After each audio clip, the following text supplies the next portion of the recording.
NIM 106180223, Prodi Hukum Tata Negara, Fakultas Syariah, Universitas Islam Negeri Sultan Tasaifuddin Jambi. Adapun tujuan saya dalam pembuatan video ini adalah untuk memenuhi tugas pada mata kuliah Hukum Konstitusi yang diampu oleh Bapak Eza Triandi SHMH. Baiklah, di sini kami dari kelompok 2 akan menjelaskan tentang makalah kami atau mempresentasikan makalah kami yang berjudul Ide Lahirnya Konstitusionalisme dan Sejarah Pertumbuhan Konstitusi. Baiklah, di sini saya akan menjelaskan atau mempresentasikan sedikit tentang poin-poin penting dari ide lahirnya konstitusionalisme. Jadi bahwasannya untuk konsep konstitusionalisme ini sebenarnya telah ada dan berkembang jauh sebelum Undang-Undang Dasar pertama itu ditetapkan atau dirumuskan. Nah, pada ide pokok dari konstitusionalisme ini adalah bahwasannya pemerintah sebagai penyelenggara negara ini perlu dibatasi kewenangannya atau dibatasi kekuasaannya, atau bisa disebut dengan limited states, agar tidak sewenang-wenang dalam memerintah suatu negara. Nah, selanjutnya yaitu tentang konstitusionalisme ini menganggap bahwa suatu undang-undang dasar atau konstitusi adalah jaminan untuk melindungi rakyat dari perilaku semena-mena pemerintah. Nah, dengan demikian konstitusi atau konstitusionalisme ini melahirkan suatu konsep lainnya yang disebut sebagai negara konstitusional atau the constitutional state. Nah, di mana undang-undang atau undang-undang dasar ini menjadi instrumen yang paling efektif dan menjalankan konsepnya atau rule of law atau negara hukum, state. Selanjutnya yaitu bahwasannya konstitusionalisme ini mendasari adanya gagasan pada ide kedaulatan hukum yang lahir dari konsensus yang melibatkan seluruh rakyat atau perwakilan rakyat daripada untuk menyusun konstitusi yang menjadi landasan kehidupan bernegara. Selanjutnya untuk ide konstitusionalisme ini bahwasannya konstitusionalisme ini juga menekankan pada aspek kedaulatan rakyat, karena menurut cara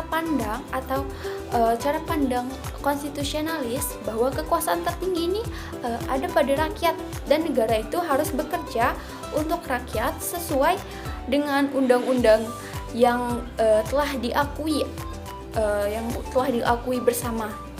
Sedangkan untuk istilah dari konstitusionalisme ini itu sendiri sebenarnya tercipta pada peralihan abad ke-18 sampai 19 untuk menegaskan doktrin Amerika tentang supremasi undang-undang dasar atau konstitusi tertulis.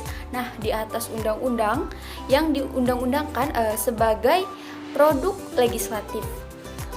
Nah, akan tetapi sebagai ide dan praktik dalam kehidupan kenegaraan modern, apa yang dipahami sebagai konstitusionalisme ini adalah maksud sebenarnya telah bisa dijumpai dalam kehidupan polis atau biasa disebut dengan negara kota di Eropa Barat pada abad 11 sampai 12. Nah, pada abad-abad itu berbagai konstitusi sebagian sudah tertulis dalam dokumen-dokumen yang disebut kartula atau karta atau biasa disebut dengan Charter.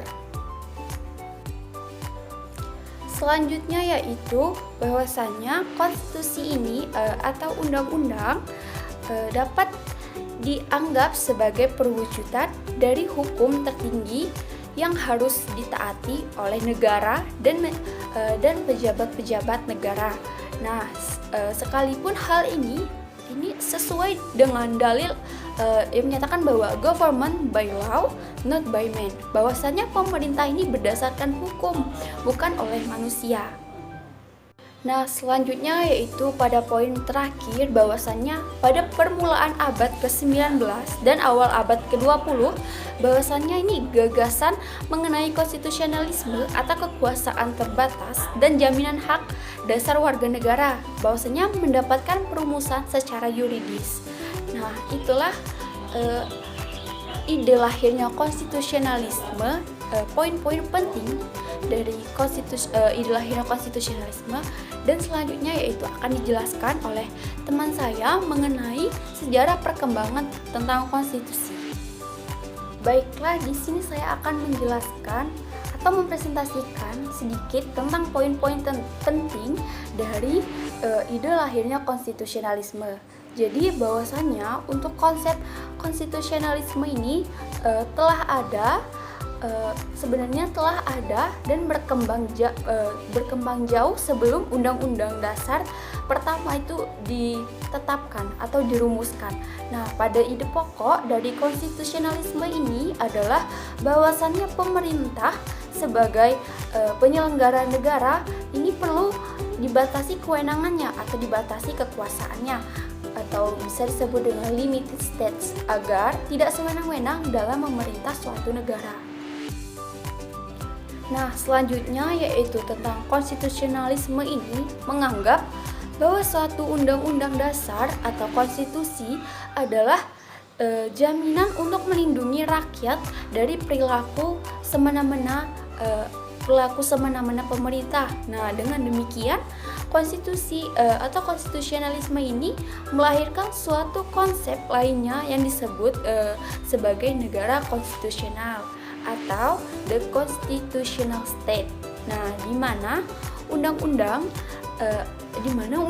atau undang-undang dasar ini menjadi instrumen yang paling efektif dan menjalankan konsepnya atau rule of law atau negara hukum, the state.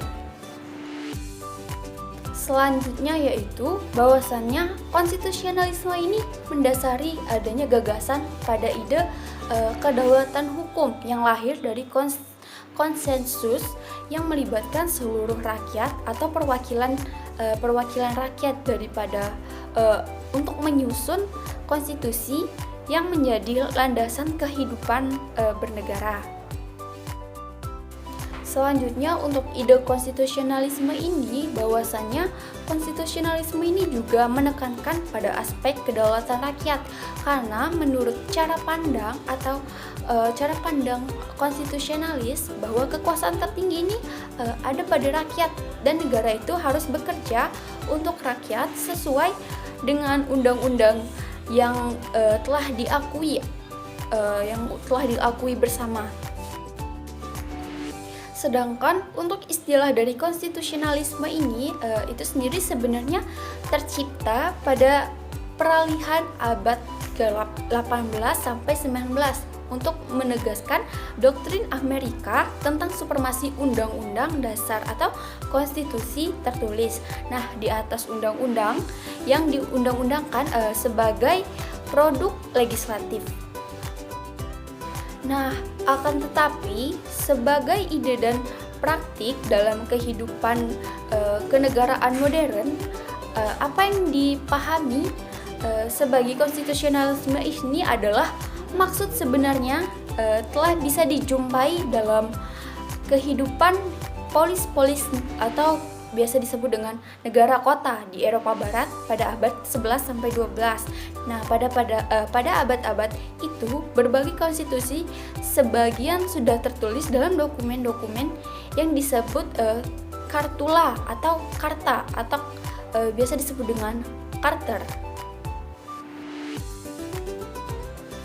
Selanjutnya yaitu bahwasanya konstitusi ini atau undang-undang dapat dianggap sebagai perwujudan dari hukum tertinggi yang harus ditaati oleh negara dan pejabat-pejabat negara.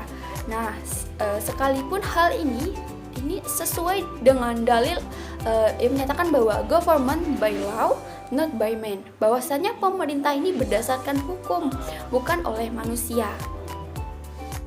Nah, selanjutnya yaitu pada poin terakhir bahwasannya pada permulaan abad ke-19 dan awal abad ke-20 bahwasannya ini gagasan mengenai konstitusionalisme atau kekuasaan terbatas dan jaminan hak dasar warga negara bahwasanya mendapatkan perumusan secara yuridis. Nah, itulah ide lahirnya konstitusionalisme, poin-poin penting dari ide lahirnya konstitusionalisme, dan selanjutnya yaitu akan dijelaskan oleh teman saya mengenai sejarah perkembangan tentang konstitusi.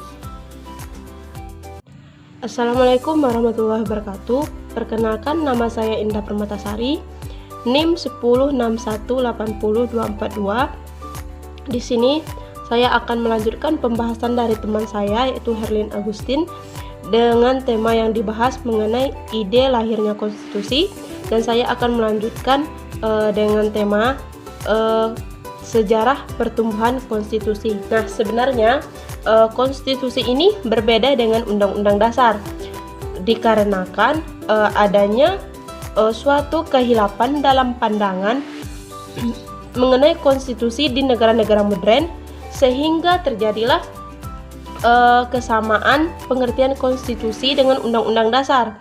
Nah, hal ini dipengaruhi oleh paham kodifikasi yang menghendaki agar semua peraturan-peraturan hukum itu ditulis demi mencapai kesatuan hukum, kesederhanaan hukum, dan kepastian hukum.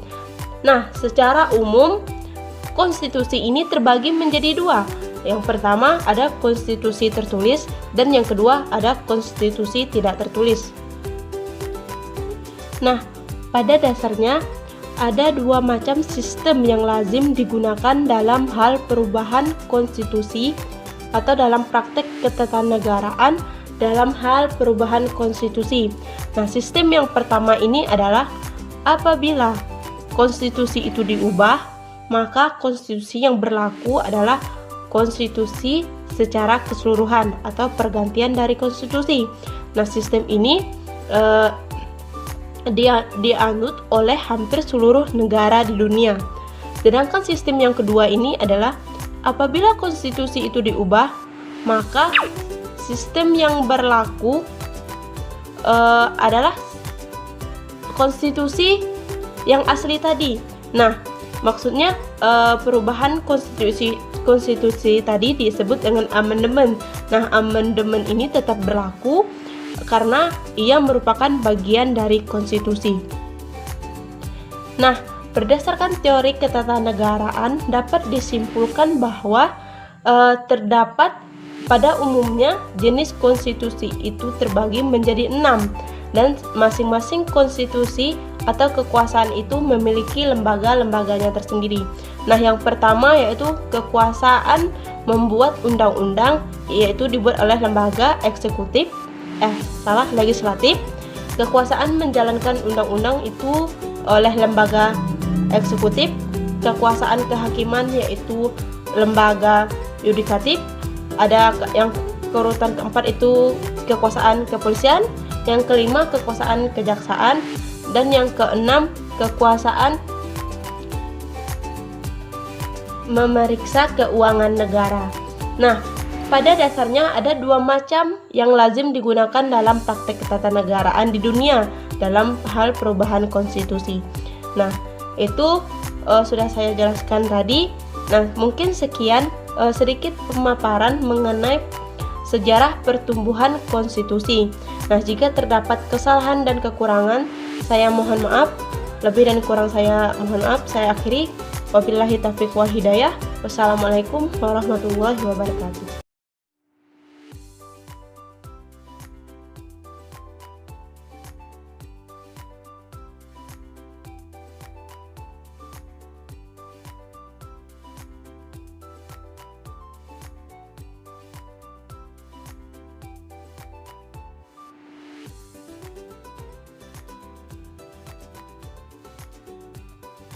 Nah, langsung saja kita masuk kepada materi perkembangan konstitusi di Indonesia.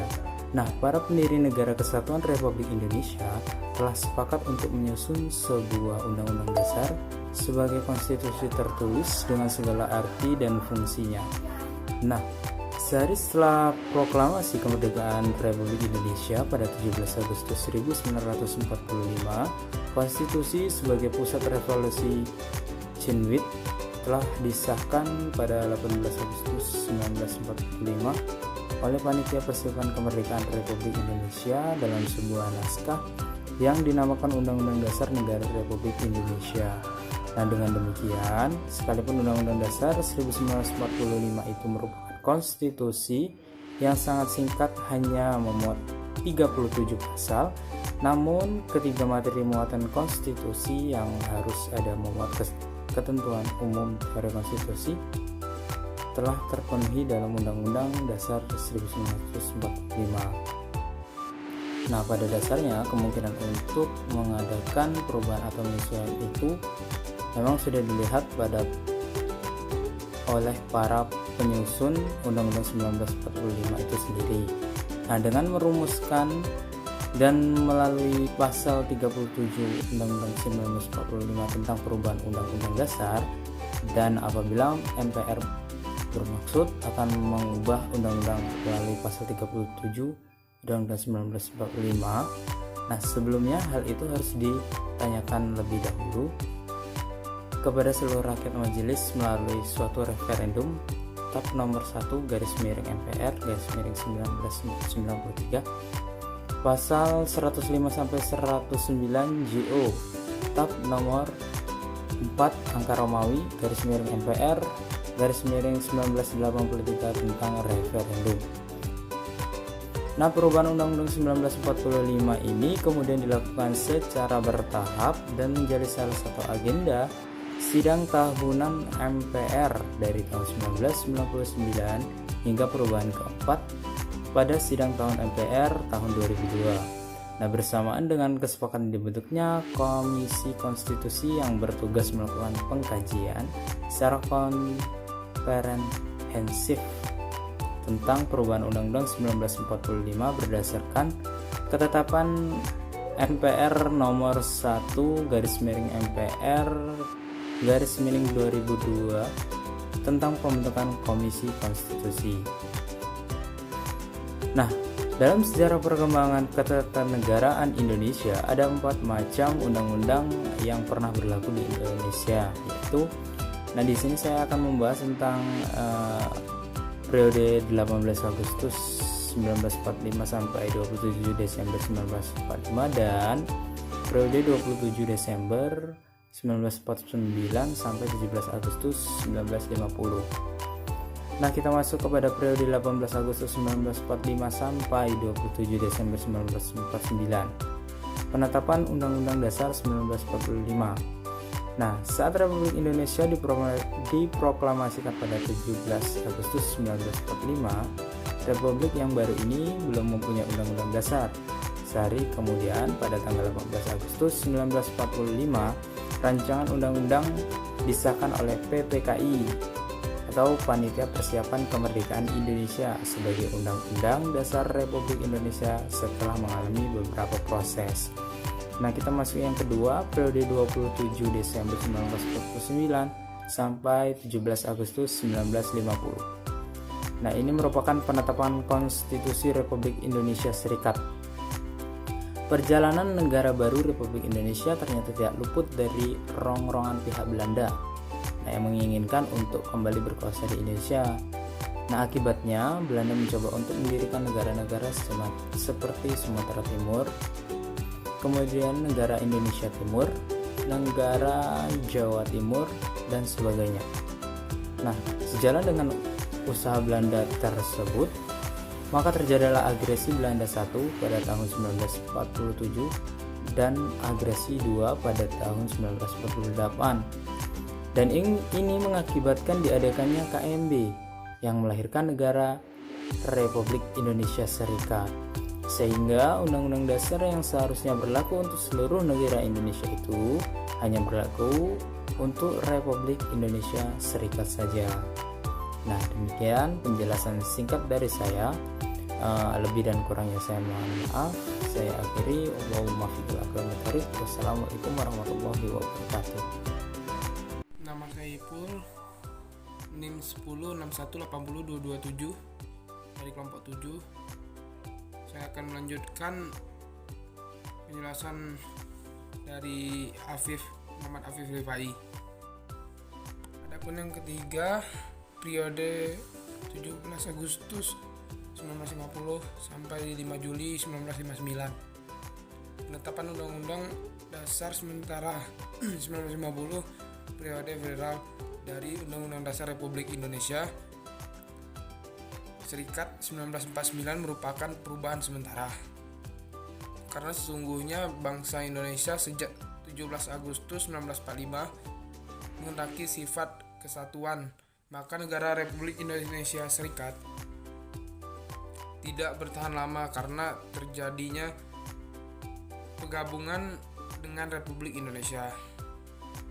Hal ini mengakibatkan wibawa dari pemerintah Republik Indonesia Serikat menjadi berkurang. Akhirnya dicapailah kata sepakat untuk mendirikan kembali Negara Kesatuan Republik Indonesia. Adapun yang keempat, periode 5 Juli 1959 sampai sekarang. Penetapan berlaku kembali Undang-Undang Dasar 1945 dengan dekret periode 5 Juli 1959 berlakulah kembali Undang-Undang Dasar 1945 dan perubahan Majelis Permusyawaratan Rakyat sementara Orde Lama pada masa 1999 sampai 1965 menjadi Majelis Permusyawaratan Rakyat sementara Orde Baru. Perubahan itu dilakukan karena Majelis Permusyawaratan Rakyat sementara Orde Lama dianggap kurang mencerminkan pelaksanaan Undang-Undang Dasar 1945 secara murni dan konsekuen. Konstitusi sebagai piranti kehidupan negara yang demokrasi.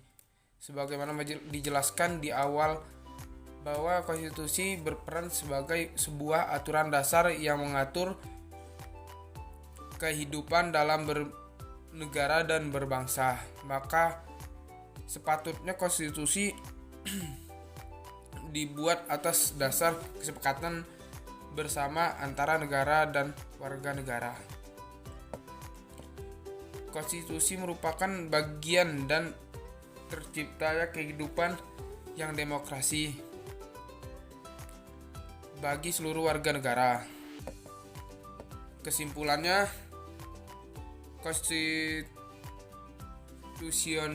konstitusionalisme mendasari gagasan pada ide kedaulatan hukum yang lahir dan konsekuensi yang melibatkan seluruh rakyat untuk perwakilan daripada rakyat untuk menyusun konstitusi yang menjadi landasan kehidupan bernegara.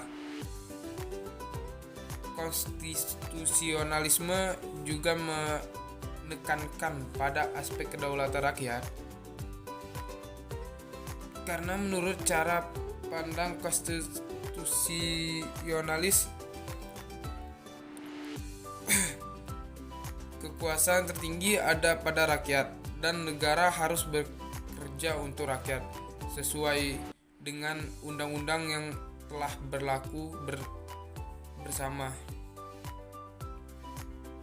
Istilah konstitusionalisme itu sendiri sebenarnya tercipta pada peralihan abad 18 sampai 19 untuk menegaskan doktrin Amerika tentang supremasi Undang-Undang Dasar. Konstitusi tertulis di atas undang-undang yang diundangkan sebagai produk legislatif.